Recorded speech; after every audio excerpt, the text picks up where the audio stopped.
Senator Bernie Sanders says he may support the primary challengers of Manchin and Sinema. Washington. Senator Bernie Sanders suggested Tuesday that he'd support primary challengers against Democratic colleagues Joe Manchin and Kyrsten Sinema, further intensifying a political battle pitting members of President Joe Biden's party against one another. Sanders told reporters that he thinks there is a very good chance that Manchin, a West Virginia Democrat, and Sinema, a Democrat from Arizona, could face challenges in their state's Democratic primaries. He said home state voters would be disappointed that the pair have refused to support changing Senate rules to overcome a Republican filibuster against major voting legislation while also balking at a massive, Biden-backed spending and social plan known as Build Back Better. Asked if he'd consider supporting such primary challengers, Sanders responded, "Well, yeah." Sanders, a Vermont independent who caucuses with Senate Democrats, didn't elaborate on his comment, but it's unusual for senators to suggest they'd be willing to campaign against colleagues from their own party. The move recalls more of the bare-knuckled politics of former President Donald Trump, who has gleefully targeted fellow Republicans in Congress he sees as disloyal. Sanders' sentiments also lay bare progressives' growing frustrations with the more moderate Manchin and Sinema,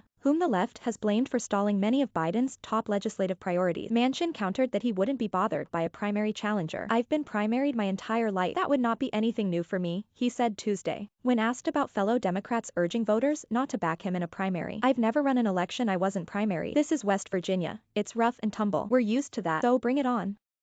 Sanders remains one of the nation's leading progressive voices after strong Democratic presidential primary bids in 2016 and 2020, and is still popular enough nationally to potentially affect Senate primaries around the country. Manchin and Sinema aren't up for re-election until 2024, but both could face serious primary challengers then. Democratic Representative Ruben Gallego of Arizona, who has sharply criticized Sinema for not supporting the voting rights legislation, hasn't ruled out launching a challenge against her. Earlier Tuesday, MLS List, a group that works to elect women nationwide and has deep ties to Democrats, said it would no longer endorse Sinema if she failed to support changing Senate rules to advance the voting legislation. NARAL Pro-Choice America, which supports abortion rights and is also influential in top Democratic circles, released its own statement suggesting it would no longer support or endorse Manchin or Sinema because of their stances on the legislation. The legislation in question is the Freedom to Vote, John R. Lewis Act, which civil rights activists say is vital to safeguarding American democracy as Republican-led states pass new restrictive voting laws. It would make Election Day a national holiday while ensuring access to early voting and mail-in ballots, both of which have become especially popular during the COVID-19 pandemic. The package also seeks to let the Justice Department intervene in states with a history of voter interference,